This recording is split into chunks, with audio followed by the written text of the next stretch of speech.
The broadcast is now starting. All attendees are in listen-only mode. Good afternoon, everyone. My name is Leslie McGee with the APS Technical Assistance Resource Center. Welcome to today's presentation, Championing Change with Positive Psychological Capital, being presented by Chris Dugal. Next slide, please. Before we get started, I would like to share a little bit of information about the APS Tarc. We are a project of the U.S. Administration for Community Living, Administration on Aging, Department of Health and Human Services, and administered by the WRMA Incorporated. Contractors' findings, conclusions, and points of view do not necessarily represent the official policy of the federal government. Next slide, please. This webinar is being hosted by the APS Tarc. We work with states to enhance the effectiveness of APS programs by working with partners on the use of data and analytics, applying research and evaluation to practice, and encouraging the use of innovative practices and strategies. We're here to help APS programs in any way we can, bottom line. Just reach out to us using the contact information that will be displayed at the end of this webinar. Next slide, please. The APS Tarc works with the National Adult Protective Services Association, or NAPSA, to present monthly peer-to-peer calls. These calls provide a forum for workers, supervisors, and managers and administrators to dialogue and share ideas with each other about the issues and concerns facing APS programs today. The calls are held the second, third, or fourth Wednesday of each month, depending on which peer group you would want to attend. Registration information is sent via the APS listserv each month. Please email us if you are not a listserv member and would like to receive the registration information. Next slide, please. A copy of today's slides will be made available at a later date under the handout section in your GoToWebinar. They are available today under the handout section of your GoToWebinar control panel and can be downloaded from there. You may use computer audio or your phones to access audio for this webinar. We ask that you please mute your phones, headsets, or computer mics unless you are speaking so that we can eliminate any background noise. If you experience audio problems during the presentation, we recommend that you sign out of the webinar and re-enter. Next slide, please. This is intended to be an interactive webinar discussion, and there will be opportunities for questions during the presentation. However, if you prefer to submit your questions or comments in writing, you may type them in the questions box at any time during the presentation, and your question will be relayed to the speaker. This presentation is being recorded and will be posted to the web at a later date. We will notify all attendees via email when it is posted online. Everyone attending today will receive an email in approximately 24 hours with a link to download your certificate of attendance. Next slide, please. As I noted earlier, our speaker today is Chris Dugal, the Assistant Director of Training with Temple University, Harrisburg. I am now going to turn this over to Chris and allow him to introduce himself. Thank you. Good afternoon, everybody. It is great to be with you this afternoon. I have a couple firsts going on right now. I'm doing my first ever training during a tornado watch here in central Pennsylvania. And normally, if you've heard me train before, I put my dogs upstairs, but my smallest real little dog is really scared of thunderstorms. So she is literally standing right at my feet. So if there is a tornado and you see me and this little dog being swept up in the tornado, it is APS Tarc's reenactment of Wizard of Oz. So I just wanted to let you know that ahead of time, that if the training's getting boring, we might just reenact Wizard of Oz. So it is great to be with you. I hope everybody is doing well. I would like to ask if you are able to just chat at me real quick as to just give me your first name and what state and maybe your position, so I get a sense of who is on the call. So if I can get you to chat that would be fantastic.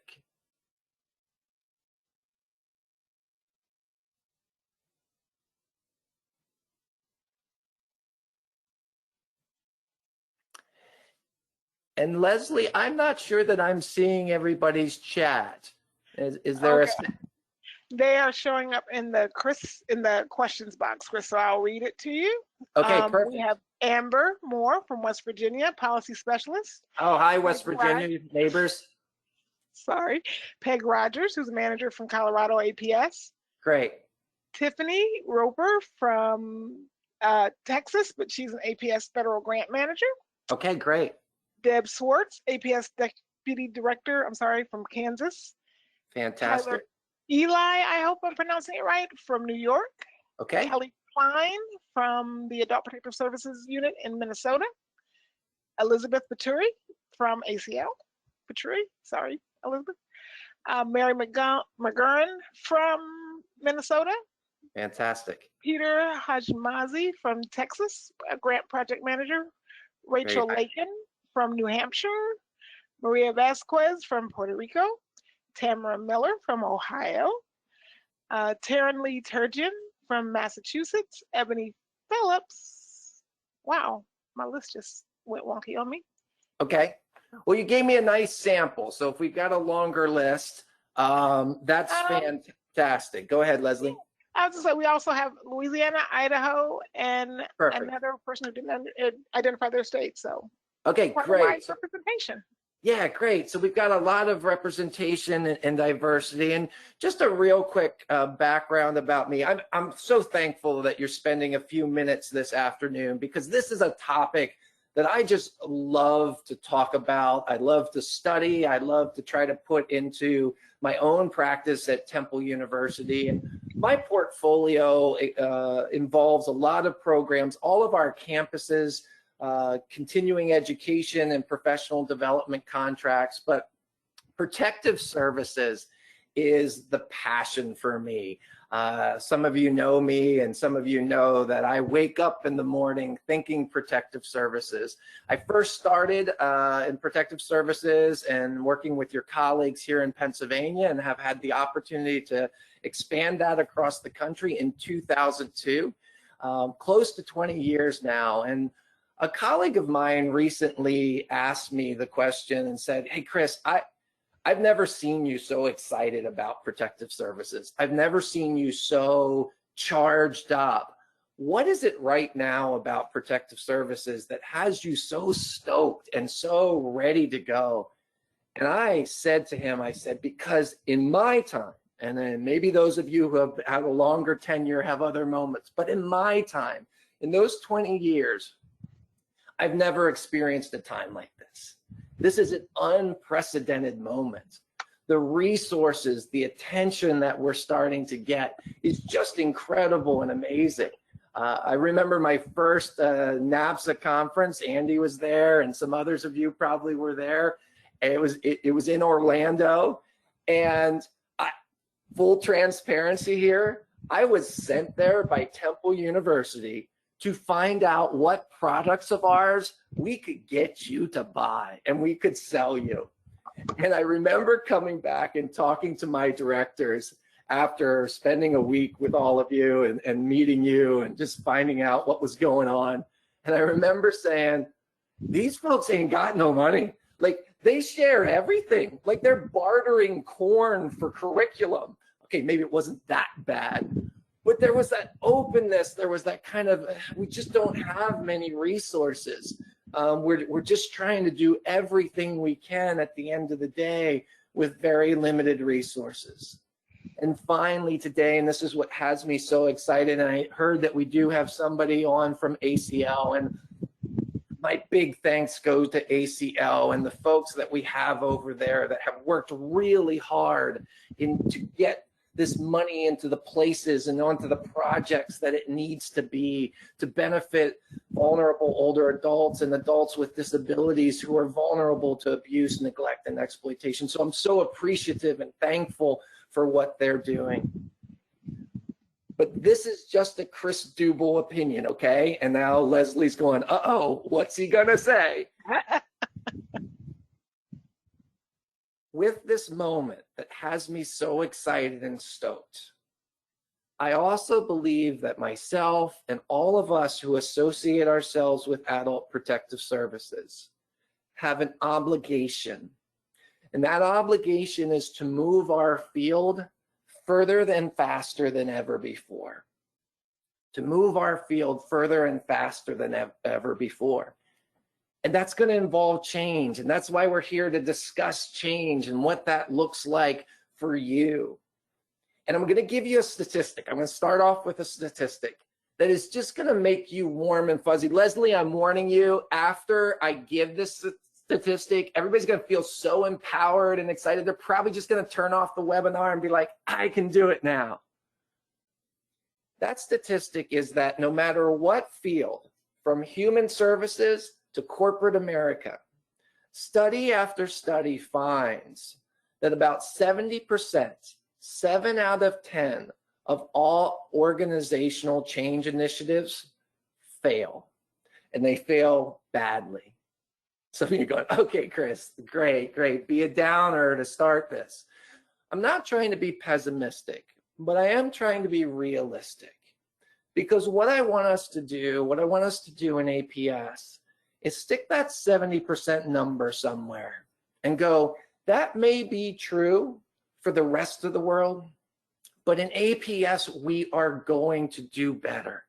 We're going to beat that number. Perfection is not possible. We're not going to make all of our changes happen 100% of the time. We're actually going to talk about that in some practical ways to move change, that perfection is not the standard. But we are going to beat that 70%. And I know what I'm about to say is preaching to the choir. I know you already know this, but I also know that in my work, whether it be training, whether it be policy work, when I'm getting frustrated, or I'm getting frustrated by the pace of change, or that I can't get people to buy into a certain thing, I oftentimes forget what that change is for. And so what I want us to keep in mind as we spend a few minutes together today is that change at the end of the day is for older adults and adults with disabilities who are finding themselves vulnerable. Those people who are out there right now suffering in silence as we try to figure out how to do good remote assessments and remote investigations as the COVID spreads again. Those people who are out there right now who have experienced neglect, and if they don't get effective protective service interventions very quickly, they're not going to be with us that much longer. Those people that in the 45 minutes we have left on this webinar have people actively depleting their bank accounts. So we've got to take that 70% and say we owe it to the people that we serve to do better than that. And so what I want to do today is I want to give you a concept, a theoretical concept called psychological capital. And psychological capital has a lot of evidence for a lot of things, but one of the things that it has been shown to do is help with organizational change. And I'll give you some of the reasoning why I like psychological capital. Some of you may be already familiar with it from an organizational culture, organizational management, but it hasn't taken off like I think it should, and like the research suggests it has evidence. But we're not going to stay too much at the theoretical level, because you can Google. Like, you can Google psychological capital, you can download the PowerPoint, you can find that research, and you can certainly email me and I can share with you some of the research. At the end of the training, and where we want to spend most of our time, is to try to give you some really practical things that come out of the research on psychological capital, come somewhat from my experience in talking with all of you and knowing the best that I can the field of protective services, that you can implement today in your change process. And they're going to be pretty practical. And many of them you're going to have are already doing. Some of them, though, maybe it's something new or you really didn't think about it. Or if you're like me, I look at that list. I literally looked at the list an hour ago as a kind of last minute prepping and going, I don't know if I really should teach on this because I don't do that one real well. So there may be some also that you're like, oh, that is a good reminder that I need to double down in that area. So that's our plan, because our goal is success. Our goal is whatever you have said that your change initiatives want to be through this project, as well as more and bigger picture, how do we get to have success? I do want to ask you a question though, and Leslie, there are our learning objectives just shared with what I want to do today. But Leslie, I'm going to have to ask you if you'll read the responses to this to us. think about a time where you were successful with a project. I know we've got lots of experience on this call, and it can be a project you did yourself at work, or a project that you led for your team, or even just some that you witnessed. What were the keys to that being successful? Give me a word or two or a sentence about what made that organizational change successful.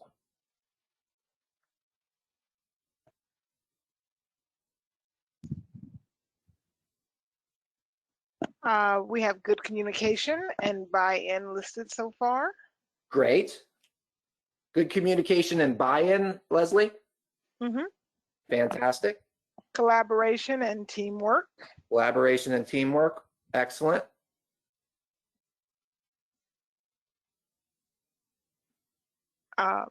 Buy-in from many partners, mainly because of recognition of common goal. So recognition of the common goal is huge. I really like that. And that goes to what we're saying, is that buy-in from multiple partners because of common goals, because of that end desire to do whatever that is, and ultimately serve adults and older adults. Anything else coming in, Leslie? And we have a couple more. Excellent leadership. Leadership. Did I hear leadership? Yes. Can you say that 3 times for me, Leslie? Leadership, leadership, leadership. Perfect, Leslie. Absolutely. We'll talk about this. In my opinion, leadership is absolutely critical to any change process. What else do we have? Resources and facilitation and planning. Excellent. Willingness to hear feedback. Every Good. day, do 1% more. Every day, do 1% more. I like it. I like it. So in 100 days, we got 100%, right? 100% more, exactly. I'm a social worker, Leslie, so if my math is incorrect, let me know. So let me ask a different question. Okay. How about the challenges or the barriers that you all have seen or experienced when it comes to organizational change? The times where it's kind of fallen short, what would you attribute that to?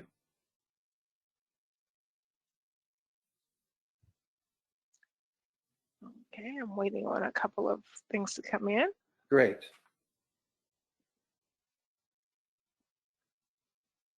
Poor preparation or unilateral decision making. What was that second one? I'm sorry, Leslie. Unilateral decision making. Yes. Lack of know staff. More about what they meant there. Go ahead. Lack of staff or funds. Yep. People invested in maintaining what they have done, as doing it differently may lead them to think they were doing it wrong. Oh, I like that one. Who said that one? Thank you, Mary McGurran. Thank you, Mary McGurran. That is a good one. So let me make sure I got it.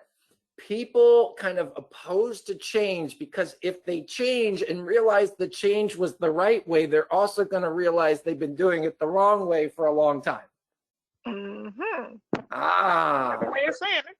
Very good. Very good. Love it. A couple of comments about senior management not recognizing the importance of it, or getting getting input, from the experts. Bureaucracy, right in line with that one. No investment behind the concept. I'm sorry. Again, lack of leadership or inability to see the benefits of the change. Yeah, I was going to share this statistic later, but I'm going to share it now because you just have had a theme of things that remind me of this statistic. They pulled a few studies together that totaled about 79,000 employees across different workforces. Only 15% of workers in this study said that they understood the leader's vision for change. Only 15% said they understood the leader's vision for change. And I think about that in my own life, like, to everybody that said about communication and leadership and connection and participation and all of those types of things. I think it's absolutely critical. What else did you have, Leslie? Were there other things? There were a couple more. Okay. A lack of understanding of the resources needed, seeing the big picture, And oh, there was one I missed before. No, I'm sorry. I think I did cover them all. That's great. Perfect. Thank you, everybody. That is really helpful. And I'm going to try to come back to some of those comments and touch on them as we go.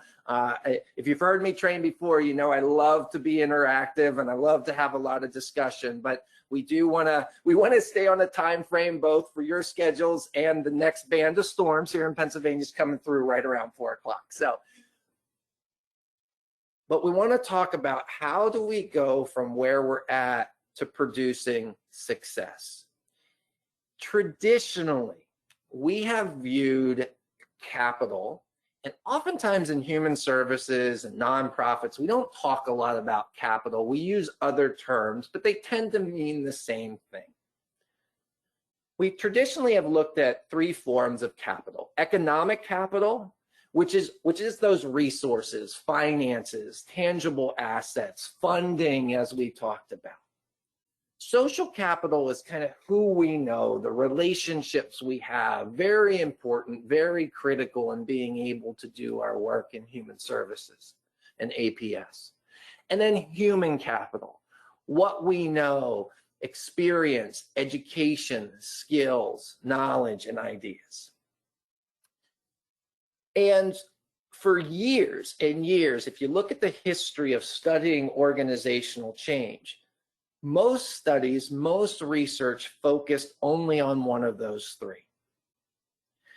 But what's interesting, and if you said resources are critical, so all of them are important. But when you break down that 70%, researchers have looked at that 70% and said, okay, what's causing that 70% failure? 14% of the time, it's because of what they classify as other reasons. There's change, or there's other leadership directives, or that type of thing. They're just kind of in an other category. Another 14% of the time, it is because of economic capital particularly, and even human capital. The resources aren't there. The resources aren't available to apply to the project. But what's really interesting, and you all have hit it already in kind of why you describe being successful as well as the challenges. 39% of the time, it was because staff didn't buy in. 39% staff didn't buy in. 33%, the rest of it, 33% was because management didn't do what was necessary to support change. And I'm going to hit this home over and over again. The role of management, leadership, supervisors in change, because what the research suggests, what I fully believe, is that if we got management to better support change, that number of staff that are resistant to change is going to drop significantly. And so in the early 2000s, started to say, okay, these things make up a part of why change doesn't happen, but what about the people aspect of why change isn't occurring? And you see just this Shutterstock image of a group of people, of headshots on your screen. But I want you to kind of do me a visualization exercise and help me out here. I want you to look at this and not see the Shutterstock image. I want you to see your teams. I want you to see the folks at the front line that are going to have to buy into this change. Maybe the people above you that are going to have to buy into this change. Because psychological capital says we need to address them. And that study that I mentioned earlier of the 79,000 staff, a couple more statistics from it. One was that 15% didn't have any idea what their leaders were thinking when it came to the innovation. Only 28%, basically 1 out of 4, said they like taking risks.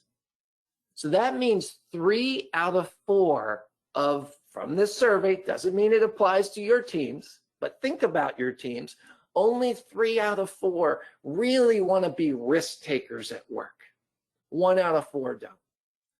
And the one that really is alarming to me from this survey when it comes to organizational change is that only 15% of workers say that during organizational change, they feel comfortable sharing the challenges that they are experiencing with management. That is, I mean, it's less than 2 out of 10, less than 2 out of 10. That's 8 out of 10 people that aren't going to bring up the challenges that they're experiencing during a change process.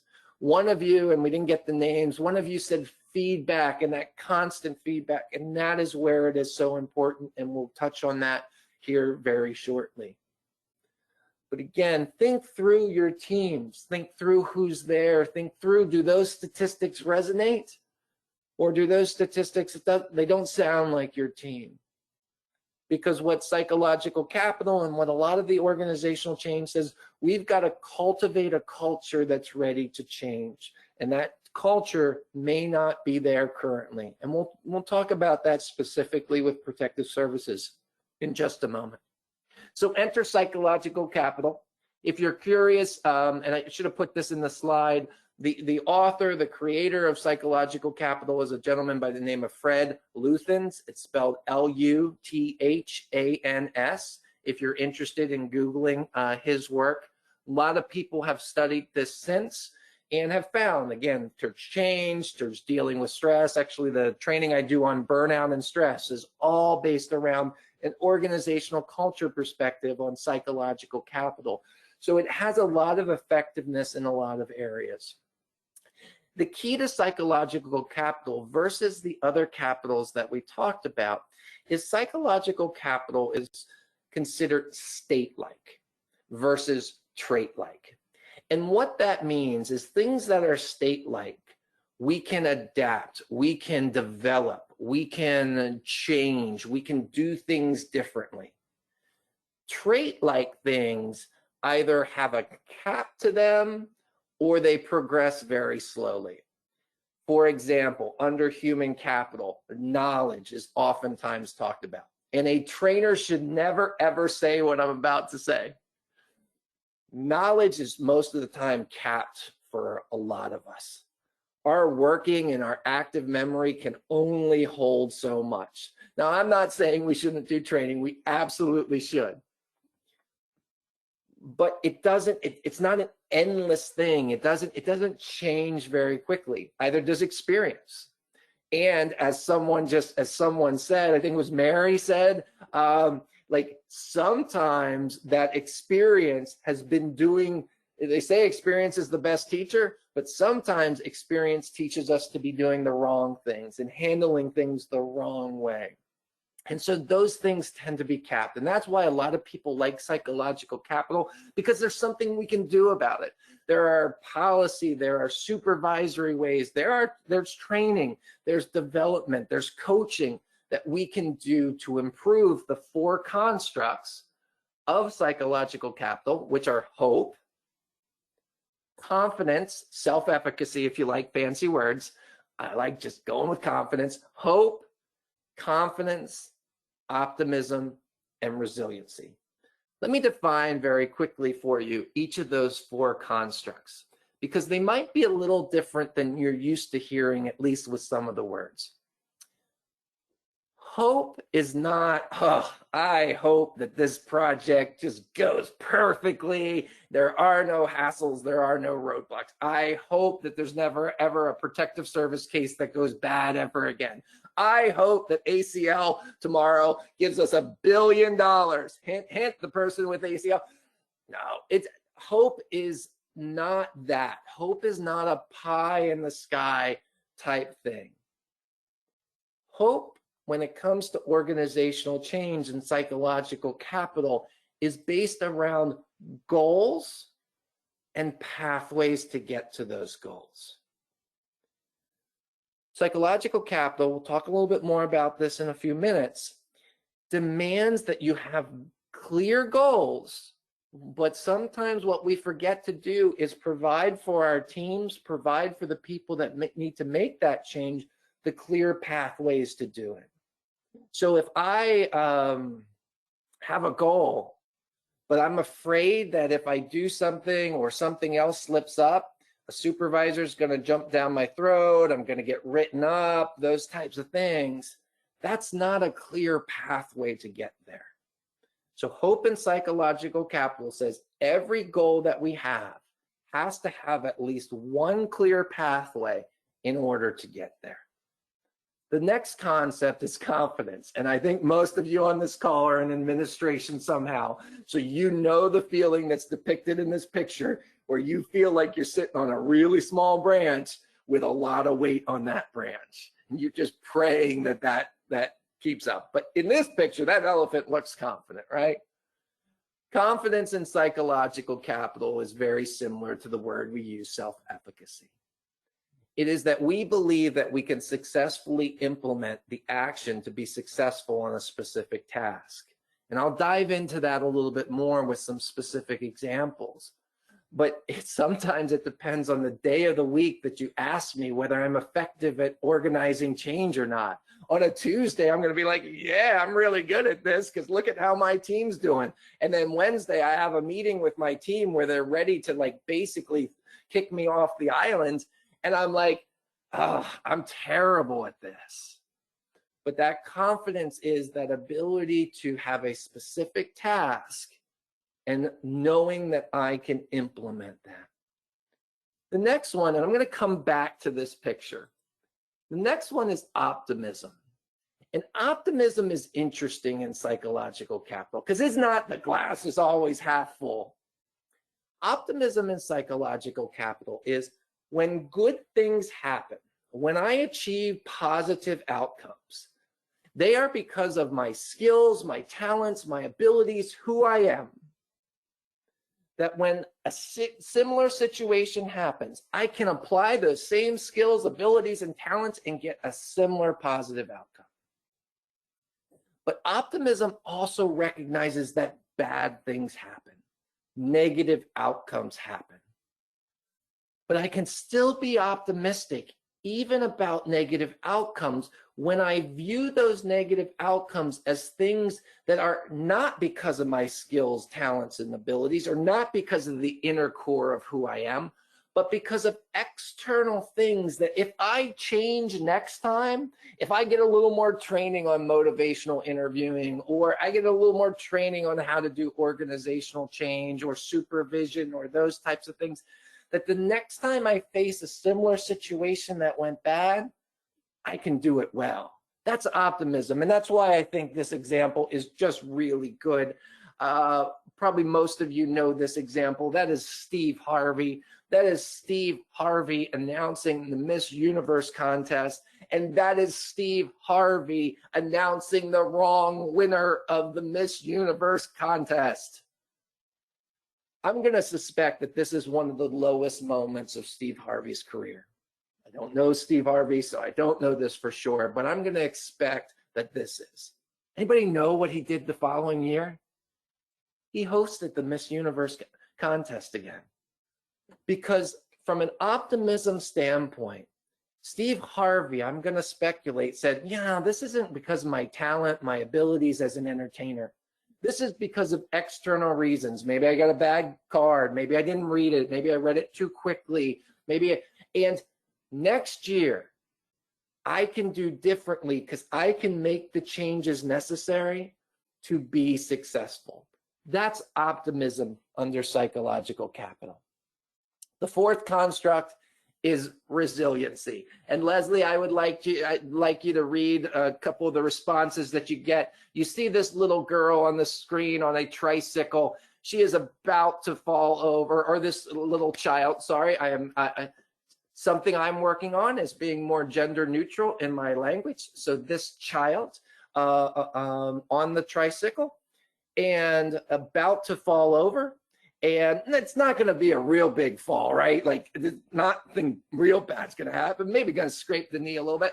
What's this child going to do first and chat this to me, what's this child going to do first when they fall or after they fall? Leslie, what are some of the answers of what this child is going to do first? Okay, we're going to wait, give people a couple seconds to get it in. Okay. Look for mommy. Oh, they hit it. Who was that, Leslie? Thank you, Lisa Amador. Thank you. No, that's the perfect answer, Leslie. Lisa got it exactly right. They are going to look up, right? Mm-hmm. And they are going to look around to see the parents' reactions. Yep. Two very similar answers. Good. Cry and look for comfort, and look to an adult for Yep. reaction. So right in the same line. This is happening in our organizations constantly, not just with change, but just across the board. People, when they make mistakes, and they're going to make mistakes, are going to look up and look around, right? They're going to look at what that reaction, if that reaction is, oh, I can't believe you did this, they're going to start crying. I mean, not necessarily literally crying, but they're going to start to feel really bad. They're going to start to feel that hurt. If that reaction is, yeah, you screwed up, this is not what we meant by change, so come on, let's go. Let's figure this out. Different reaction, right? One promotes resiliency, the other doesn't. I'm going to give you some specific things to look out for with resiliency. But resiliency is the ability to bounce back from change, sometimes even positive change. Sometimes when we think of change, we only think of people having a negative reaction, but even positive change, the work and the progress and the increased responsibility can be overwhelming for us. So that resiliency. In the interest of time, I'm not going to go over these first slides on each of the constructs. You can download them on how you just generally, kind of the base principles of how you develop each construct. What I want to do, though, is I want to spend some time on the specific. I want to give you 3 ways in each of these areas that you can work on increasing them. Again, this comes from the literature. This comes from the research about organizational change, about psychological capital, and some of it comes a little bit from just my knowledge of what goes on in protective services. Many of these things you do already, great. Many of these things, or some of these things you may not do, or you just may be like, oh, I don't do that as often as I want. But what we know from the literature, what we know from experience is these things are critical to producing in a very practical way that high level of psychological capital, that high level of hope in the case of this slide to help us produce change. We talked about this, setting goals that clearly provide pathways to meet them. A number of you in the interaction talked about leadership. This is an opinion that I can back up. I don't necessarily need you to subscribe to it, but I just want to throw it out there. It is my belief that leaders set goals, but leaders stay out of the way of development of pathways. And then leaders come back once those pathways are developed and make sure that they're put into place. Some of you are going to go, well, I thought we were supposed to participate. Yeah, I'm not saying that you close the voice to what other goals should be. But ultimately, you all as leaders, the people that are in leadership, have a responsibility to set vision and set goals. But I will say from my own experience, and maybe I'm just throwing myself under the bus, it is most of the time my team that has a much better idea of how to get there, pathways. But I will tell you, this is one I'm not very good at, because I kind of think I know. I kind of think, I know how to do this. And I'll start to set the pathways for people. And every time I do that, I see people just turning off. And many times when I let them do it, they come back with the same pathways that I would have had. But I have noticed, I didn't do it in a controlled study, but I have noticed, at least anecdotally, when I let people, when I have my team have a clear vision of what I want, with clear vision of my goals, that they can develop those pathways, there is a lot more ownership of those things than if I don't. Number 2 is, this is added, this does not come from the literature, so to speak, on psychological capital. It does, though, borrow from your classic Maslow's hierarchy of needs. You remember that in Psych 101? But I think it is really critical, as I've talked with your teams and I've talked with numerous protective service investigators across the country, there needs to be a commitment to basic safety. I'm going to focus on in the field at the moment. But this also includes in the workplace, but we'll talk about toxic workplace under resiliency, but you could put it here as well. There needs to be a commitment to basic safety. Every change that we make needs to be put in the context of how might this affect an investigator's safety in the field. You all have been dealing with this, and thank you for all your hard work during COVID. I sometimes say nurses and doctors are getting all the credit, and I know that they should, but we're not giving APS enough credit for the work that they're doing. But I talk with investigators, and this is a difficult time. This is a challenging time to be putting change in place, because their first priority, their commitment is not only keeping themselves safe, but not taking something back to their families, keeping the people around them safe. And many times if I ask that question, they're going to say keeping the older adults, the adults with disabilities that they serve, safe. So if in any of your change process there is a safety element to it, I'm going to really encourage you to address that head on and early, because if you don't, you're going to see that resistance. Recognize and address relationships between personnel critical to change. There's a little concept, and if we had more time, we could go through it a little bit deeper, is where you take your organizational chart. You pull that organizational chart with all your FTEs on it, and you remember, those of you who did social work, the genograms and how you were supposed to connect family members, and you put like a dotted line if the relationship wasn't good, you put a solid line if the relationship was good, and if the relationship was broken, like you had the little symbols. If you know what I mean by a genogram, apply that to the organizational chart. There's a little mapping exercise that you can do where you take your organizational chart prior to implementing change and you go, okay, what are the relationships between people? Who is it that I need to get the buy-in from that's going to make the biggest difference in me getting the buy-in from the rest of my staff? And don't necessarily think in hierarchy. Prior to protective services, I managed a large social work department here in central Pennsylvania. We had about 35 social workers and another 25 nurses who did discharge planning. You know who my #1 critical person was when I did a change initiative? It was our administrative assistant. Because I knew if Lucy was bought in, everybody was coming to Lucy to say, what's Chris thinking? What are we doing?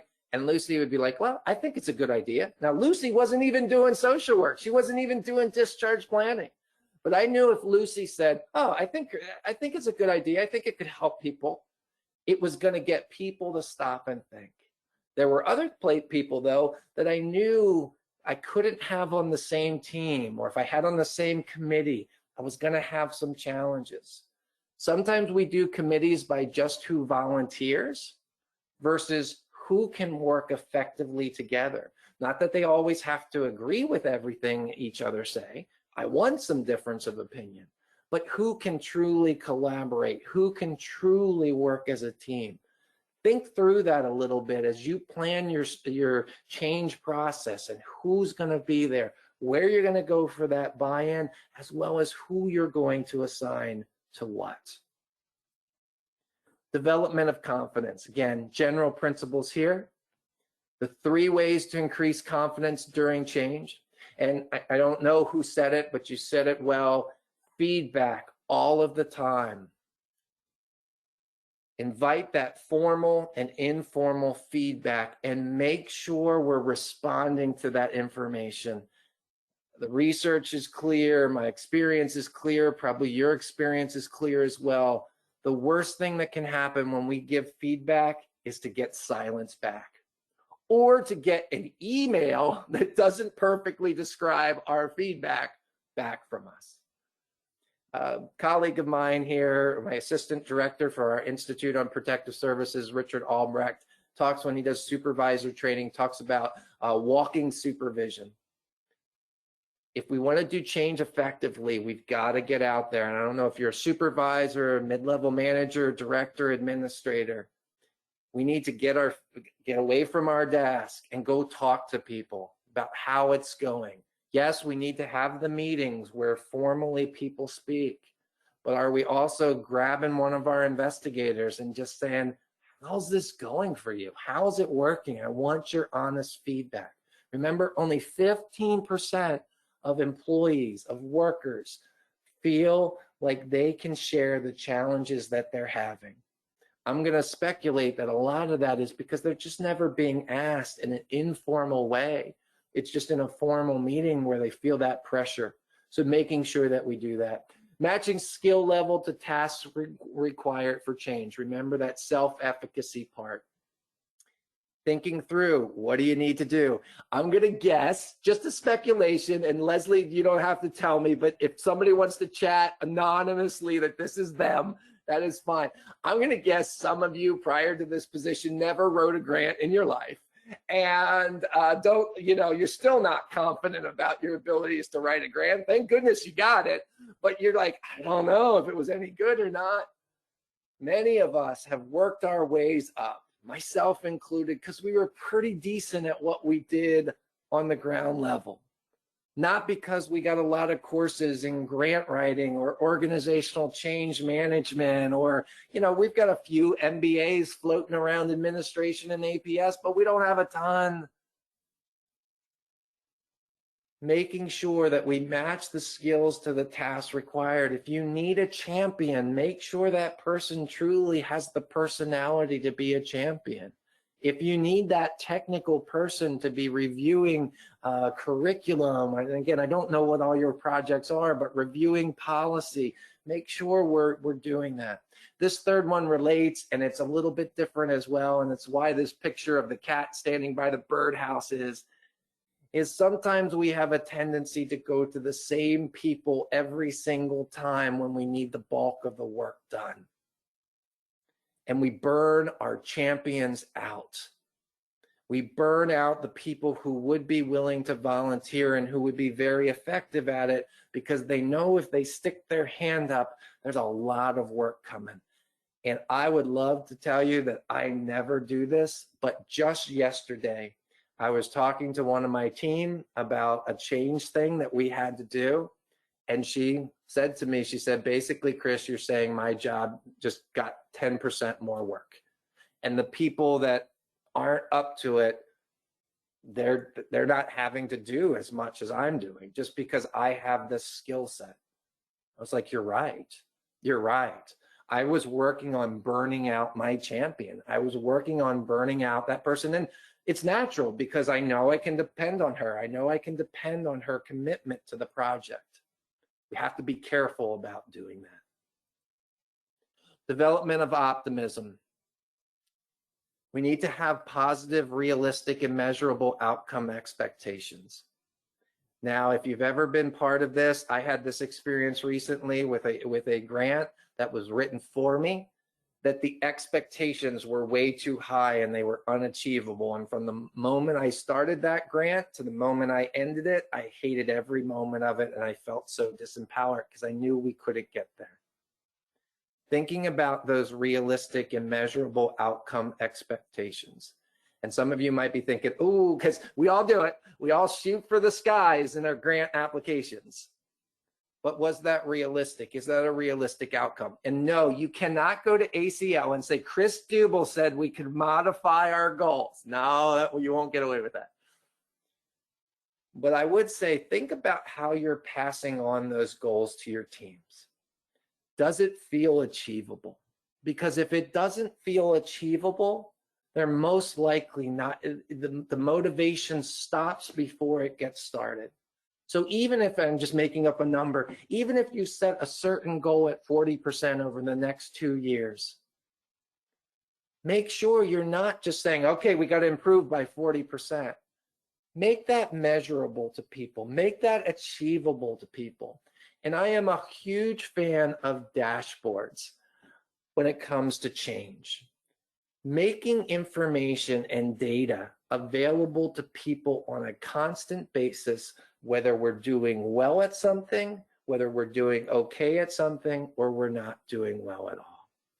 Spend majority of energy on gaining buy-in of supervisors and managers to provide support necessary to staff. I alluded to this earlier. Your managers and supervisors are critical to modeling the change that is necessary. If you do not have their buy-in, the likelihood that that is going to move from an organizational culture perspective down to frontline staff, very, very unlikely. So as leaders, as administrators, as champions of your change, spend your effort, spend your energy on those supervisors and managers.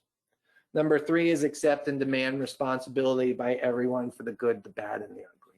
Some of you know this person, Joe Snyder, used to be the director of Philadelphia Corporation for Aging, very active in policy work for protective services.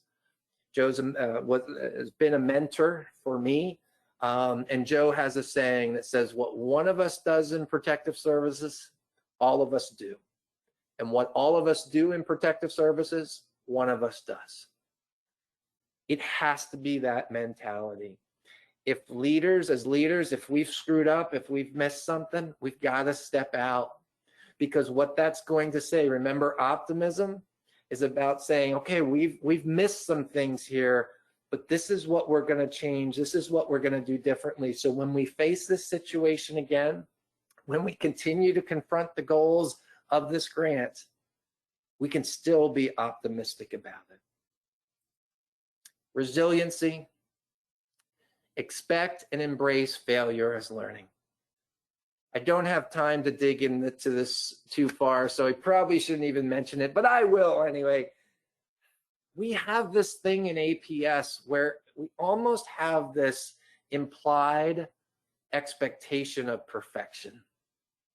And the moment we miss, the moment we fall short, and we've got people's lives on the other hand, on our hands, so it's hard not to have this.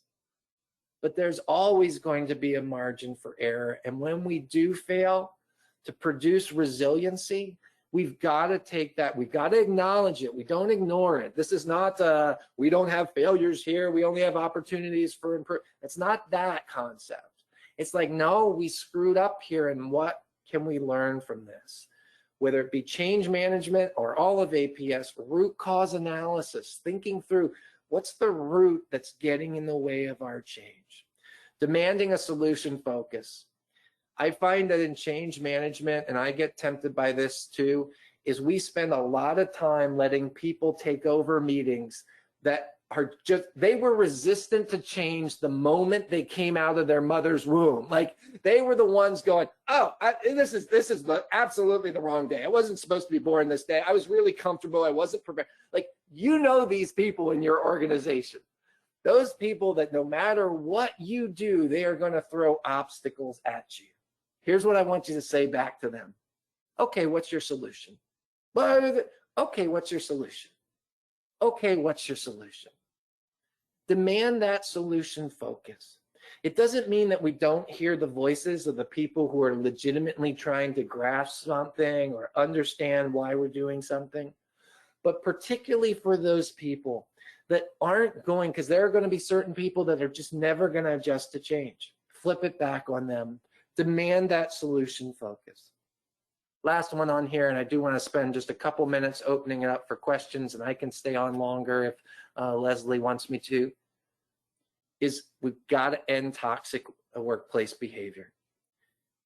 If you want to look at some interesting stuff, unfortunately it's sad stuff, the rate of workplace violence, workplace bullying, gossip in human services is absolutely terrible and horrendous. If I feel like if I make a mistake during the change process, people are going to talk about me and not be solution focused, they're going to gossip, or even worse, I'm going to get yelled at, I'm going to get chastised, I'm going to be demeaned, change isn't going to happen. Because that's going to set that model for resiliency. So not only will that person affected be scared to speak up, be scared to share the challenges that they have or the things that didn't go well, but everybody else is going to see that as well. So that was a crash course. And Leslie, I see I tried to give about 5 minutes here. That was a crash course on psychological capital. And I'm happy to discuss this with anyone. And no, I won't try to sell you anything from Temple, but I'm happy. My email, and I forgot to say just the role of leaders on this next slide. It's just critical. All of you are critical to that change process. In the PowerPoint is my email. I love discussing this stuff, and we're a Zoom call away or a GoToWebinar call away, a GoToMeeting call to just have some of how some of this stuff can apply to your change process. I hope there were some practical suggestions there that will be valuable to you as you go about this important work. Leslie, were there any questions that came in? I know we did that crash course.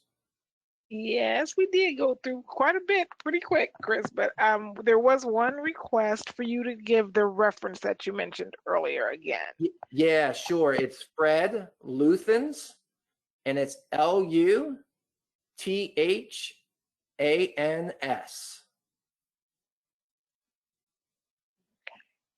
You do have a compliment that I'd like to share. Thank you, and this was very interesting. Well, good, and thanks to my grandmother for participating. I'm glad she found it useful.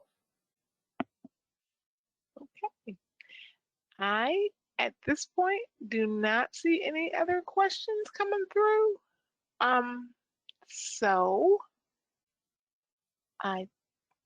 great as always. Another compliment. Okay, Aloha. thank you. Oh, aloha. My friends in Hawaii. I know I have a terrible job. I got to spend a week with my friends in Hawaii doing training. It was awful. I can only imagine. I would like to experience that myself. Next time you're coming with me, Leslie, we'll angle for an invitation. Okay, and we'll go with that. Actually, we don't have many questions, Chris, but we do have several notes of appreciation. Okay. Excellent speaker. Thank you very much. This is one so timely, as it is time for change in APS and some big ways to improve person-centered, not investigative-centered outcomes, and to really look deeply at equity in the system and services and how culturally informed we are in this reporting and response processes. So that was a very nice comment. Do you mind sharing who said that? Unless they said it. No, Mary McCurran offered that. Mary, again, Mary, I think that is just such an excellent point. You heard me catch myself in the use of gender neutral language and just diversity and culture across the board and staying focused on that and all of the change that we do. Law enforcement's not the only group that has implicit bias.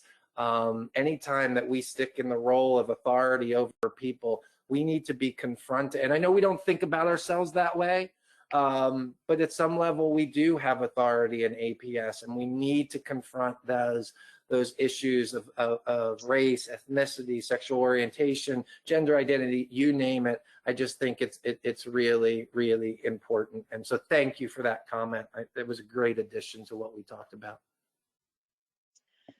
Okay. Again, several comments of appreciation, and thank you for a great presentation from a great presenter.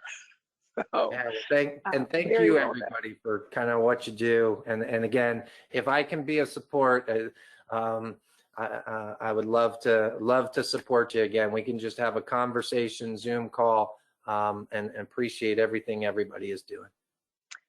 Okay, can you just go real quick to the last slide for me, please? Oh, absolutely. Okay, I want to thank everyone along with Chris for your attention today and for attending this presentation. I think it was an excellent source of information, and I appreciate it, Chris. If you have any questions or would like any assistance from the APS Tarc, our contact information is on the screen. And again, you will receive a certificate of attendance and request for evaluation shortly after this presentation, and we will notify you all when it is available, when the recording is available. Thank you and have a very good afternoon. Thank you, everybody. Bye-bye.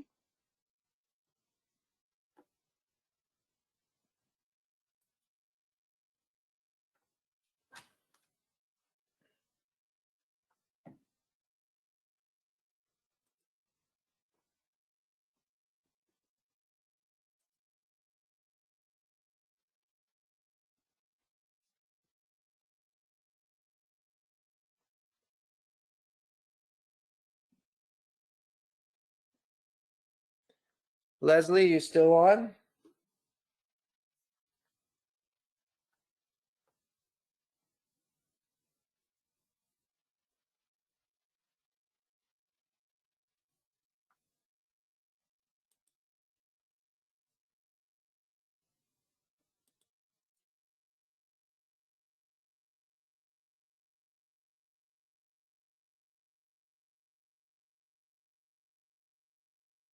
Hey, Andy, can you hear me?